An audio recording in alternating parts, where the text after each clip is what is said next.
ತಾಳರಸರಿಂದ ಹಿಡಿದು ಸಾಮಾನ್ಯರವರೆಗೆ ವೀಣೆಗೆ ಮರುಳಾಗಿ ತಲೆದೂಗುವವರೇ ಎಲ್ಲರೂ. ಇಂತಹ ವೀಣೆ ಕಾಲ ಕಳೆದಂತೆ ಹಲವಾರು ಮಾರ್ಪಾಡುಗಳನ್ನ ಪಡೆದುಕೊಳ್ಳುತ್ತಲೇ ಬಂದಿದೆ. ವೀಣಾ ವಾದಕರು ಸಹ ವೀಣೆಯಲ್ಲಿ ತಮ್ಮದೇ ಆದ ಪ್ರಯೋಗಗಳನ್ನು ಮಾಡುತ್ತಲೇ ಬಂದಿದ್ದಾರೆ. ವೀಣೆಯಲ್ಲಿ ಇಂತಹ ಸಾಕಷ್ಟು ಪ್ರಯತ್ನಗಳನ್ನ ಮಾಡಿ ಮಾರ್ಪಾಡುಗಳನ್ನ ತಂದಿರುವ ಅಂತಾರಾಷ್ಟ್ರೀಯ ಖ್ಯಾತಿಯ ವೀಣಾ ವಿದೂಷಿ ಡಾಕ್ಟರ್ ಸುಮಾ ಸುಧೀಂದ್ರ ಅವರ ಯಶಸ್ಸಿನ ಜೀವನದ ಬಗ್ಗೆ ಮಾಹಿತಿ ನೀಡ್ತಿದ್ದೀವಿ ನೋಡಿ.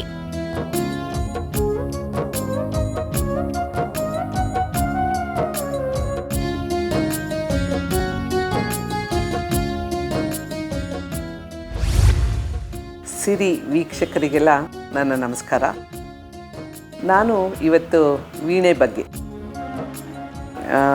ಒಂದಿಷ್ಟು ಮಾಹಿತಿ ಹಾಗೂ ನಾನು ಹೇಗೆ ವೀಣೆನ ಕಲಿಯೋಕ್ಕೆ ಪ್ರಾರಂಭ ಮಾಡಿದೆ, ನಾನು ಹೇಗೆ ಒಂದು ವೀಣಾ ವಿದ್ವಾಂಸರಾಗಿ ಪ್ರಪಂಚದ ಎಲ್ಲ ಕಡೆ ಹೇಗೆ ಕಾರ್ಯಕ್ರಮಗಳನ್ನ ನಡೆಸ್ಕೊಂಡು ಬಂದಿದ್ದೀನಿ, ಈ ಕಾರ್ಯಕ್ರಮ ಮಾಡುವಾಗ ಹಾಗೆ ಹೀಗೆ ವೀಣಾ ವಿದೂಷಿ ಆಗೋವಾಗ ನಾನು ಬಂದ ನನ್ನ ಯಾತ್ರೆ, ನನ್ನ ಜರ್ನಿ ಏನು, ಅದ್ರ ಬಗ್ಗೆ ಒಂದಿಷ್ಟು ಮಾತಾಡ್ತೀನಿ ಈಗ.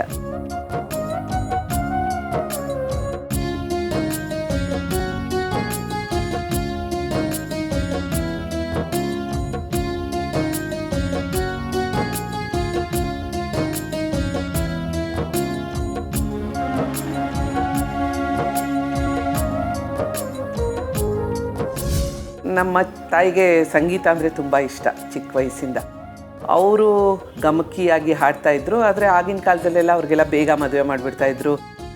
ಹೆಂಗಸರಿಗೆ ಏನು ಆ್ಯಂಬಿಷನ್ಸ್ ಇತ್ತೋ ಅದನ್ನೆಲ್ಲ ನಡೆಸ್ಕೊಳ್ಳೋಕ್ಕೆ ಕಷ್ಟ ಆಗ್ತಾಯಿತ್ತು ಅಂತ ಅನ್ಕೋಬಹುದು ಆ ಕಾಲದಲ್ಲಿ. ಪ್ರಾಬಬ್ಲಿ ಎಲ್ಲ ಪೇರೆಂಟ್ಸ್ಗೂ ಹಾಗೆ ಅಲ್ವಾ, ತಾವೇನು ಮಾಡಲಿಲ್ಲ ಅದನ್ನು ಮಕ್ಳಿಗೆ ಮಾಡಿಸ್ಬೇಕು ಅಂತ ಆಸೆ ಎಲ್ರಿಗೂ ಇರುತ್ತೆ ಅಂತ. ಅದು ಯೂಶ್ವಲ್, ಎಲ್ಲರಿಗೂ ಹಾಗೇ ಇರುತ್ತೆ.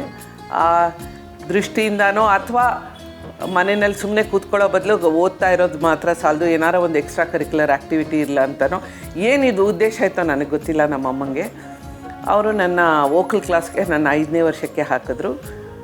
ಹಾಗೂ ಪ್ರಾಬಬ್ಲಿ ನನ್ನ ವಾಯ್ಸ್ ಕೇಳಿಬಿಟ್ಟು ಅವಳಿಗೆ ಬೇರೆ ಇನ್ಸ್ಟ್ರೂಮೆಂಟ್ ಕಲಿಸಿದ್ರೆ ಬೆಟ್ರು ಅಂತ ಅನಿಸಿರ್ಲೂಬಹುದು. 8ನೇ ವರ್ಷದಲ್ಲಿ ನನಗೆ ವೀಣೆನ ಹೇಳ್ಸೋಕ್ಕೆ ಶುರು ಮಾಡಿದ್ರು.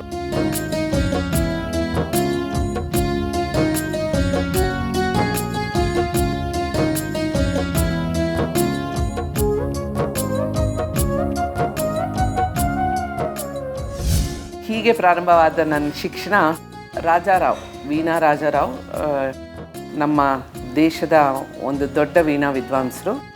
ಅವ್ರ ಹತ್ರ ನಾನು ಪ್ರಾರಂಭ ಮಾಡಿದೆ ನನ್ನ ಶಿಕ್ಷಣನ. ಅವರು ತುಂಬ ಹಳೆಯ ಕಾಲದ ಗುರುಗಳು, ತುಂಬ ಸ್ಟ್ರಿಕ್ಟ್.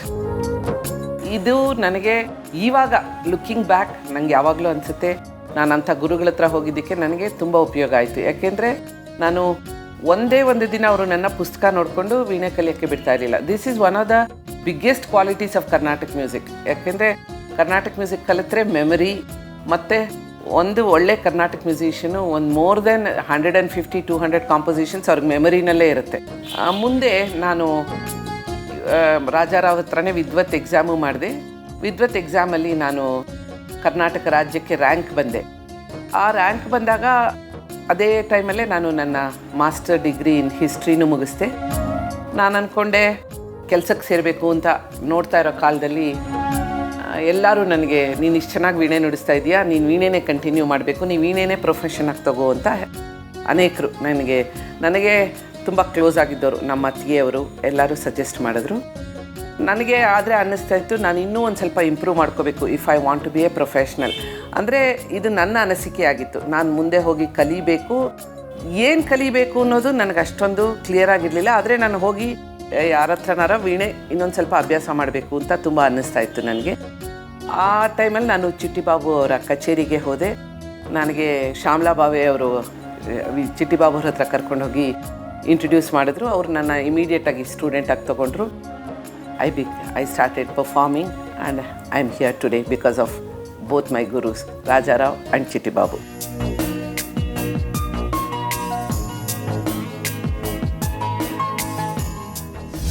ನಾವೆಲ್ಲ first generation Karnataka musicians, educated ಫ್ಯಾಮಿಲಿಯಿಂದ ಬಂದವರು ಸೇರಿದ್ದು ಕರ್ನಾಟಕ ಮ್ಯೂಸಿಕ್ಗೆ.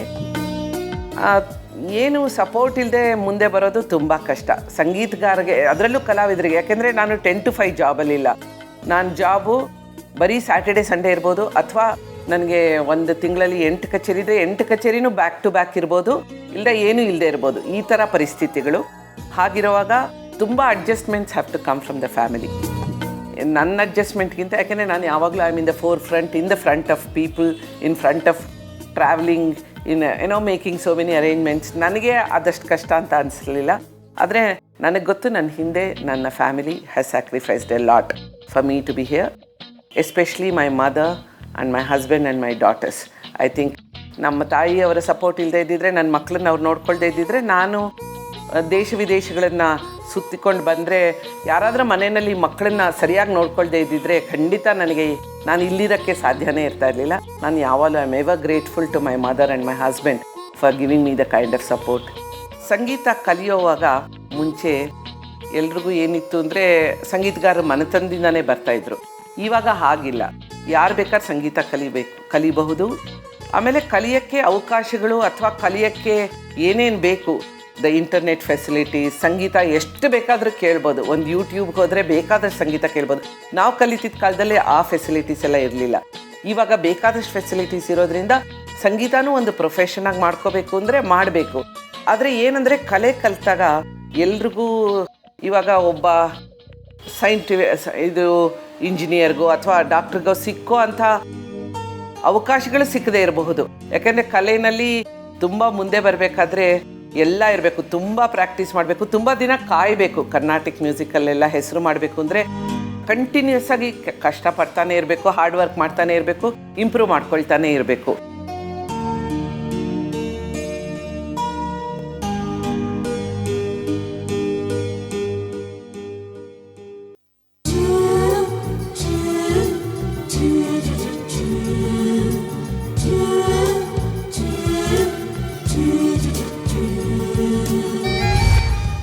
ಈ ವೀಣೆ ತರಂಗಿಣಿ ವೀಣೆ.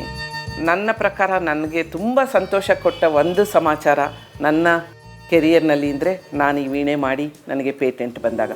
ಪ್ರಪಂಚದ ಎಲ್ಲ ಕಡೆ ಇದ್ದಾರೆ ಜನಗಳು, ಅವ್ರಿಗೆಲ್ಲರಿಗೂ ವೀಣೆ ಉಪಯೋಗಿಸ್ಬೇಕು ಅಂದರೆ ಇದು ತುಂಬ ಅನುಕೂಲ ಆಗ್ತಾ ಇದೆ ನನಗೆ. I feel I have contributed this to the Carnatic music scene and I am very proud of this.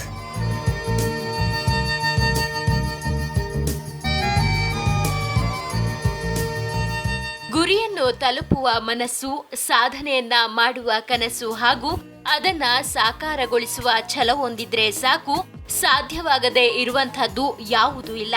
ಇದಕ್ಕೆ ಸೂಕ್ತ ನಿದರ್ಶನ ಅಂತಾರಾಷ್ಟ್ರೀಯ ಖ್ಯಾತಿಯ ವೀಣಾ ವಿದೂಷಿ ಡಾಕ್ಟರ್ ಸುಮಾ ಸುಧೀಂದ್ರ ಅವರು.